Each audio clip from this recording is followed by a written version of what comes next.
Hi friends, आज मैं CTET से रिलेटिव प्रैक्टिस सेट 2 के बारे में बताने वाला हूँ जो आपके एग्जाम के लिए इम्पोर्टेंट है। सो चैनल को लाइक करें और बेल आइकन जरूर दबाएं। चलिए फिर देखते हैं क्वेश्चन कैसा।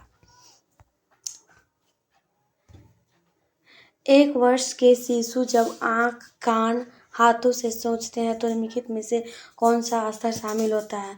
मूर्त संज्ञानात्मक स्तर, पूर्व संज्ञानात्मक स्तर, इंद्रजनित गामक स्तर और मूर्त सक्रियात्मक स्तर। तो इसका आंसर होगा इंद्रजनित गामक स्तर। सेकेंड क्वेश्चन, मानव विकास है मात्रात्मक, गुणात्मक, कुछ सीमा तक, अमापनीय और ए बी दोनों। तो इसका आंसर होगा ए बी दोनों। नेक्स्ट क्वेश्चन, जब बच्चा एक अवधारणा को सीखते हैं और उनका प्रयोग करते हैं तो अभ्यास उनके द्वारा की जाने वाली त्रुटियां को कम करने में मदद करता है। यह विचार किसके द्वारा किया गया? E.L. थॉर्नडाई के द्वारा, जीन पियाजे के द्वारा, J.B. वॉटसन के द्वारा, ले वाइगोस्की के द्वारा। तो ये होगा E.L. थॉर्नडाई के द्वारा। अल्बर्ट बंडूरा ने सामाजिक अधिगम सिद्धांत के अनुसार निम्नलिखित में से कौन सा सही बताए हैं? पहला होगा खेल अनिवार्य है और उसे विद्यालय में प्राथमिकता दी जानी चाहिए। दूसरा होगा बच्चे के सीखने के लिए प्रतिरूपण का मुख्य तरीका। तीसरा होगा अनसुलझा संकट बच्चों को नुकसान पहुंचाता है।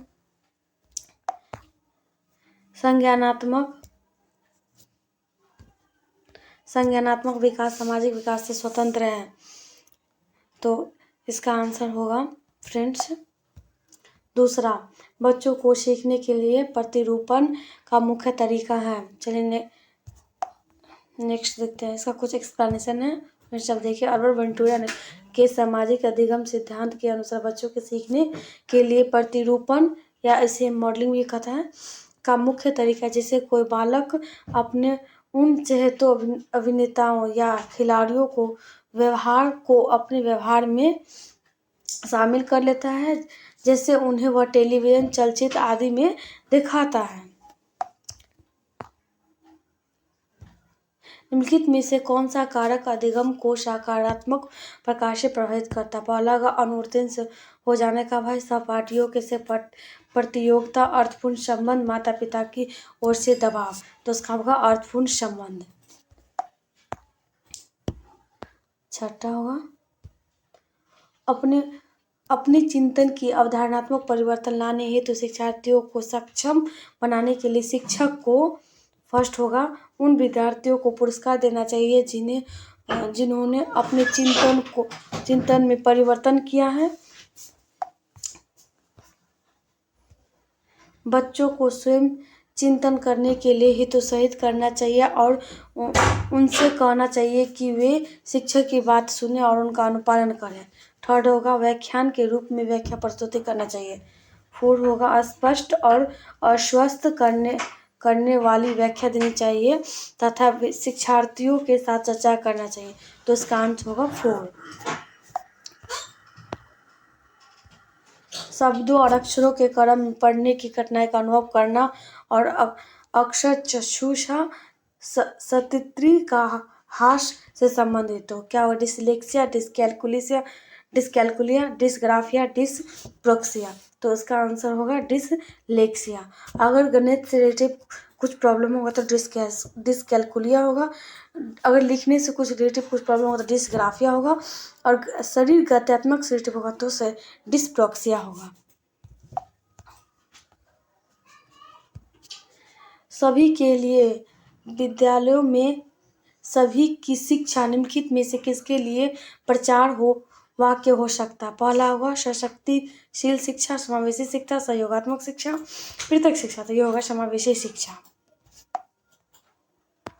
इसका कुछ एक्सप्लेनेशन है फ्रेंड्स, अब देखिए।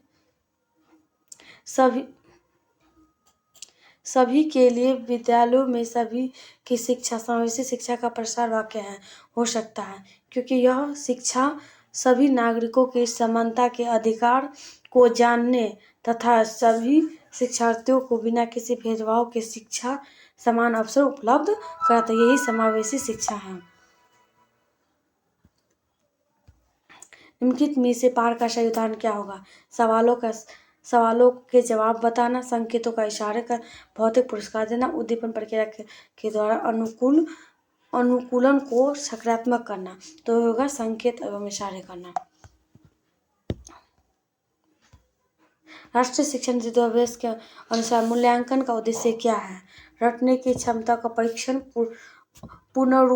पुनरुत्पादन और याद करने की क्षमता का अनुपालन, बच्चों के सीखने की प्रतिक्रिया में मदद करना, पूरे देश में बच्चों की तुलना करने में मापदंड बताता है। तो ये होगा इसका आंसर। बच्चों को सीखने की प्रक्रिया में मदद करता है। Thank you friends.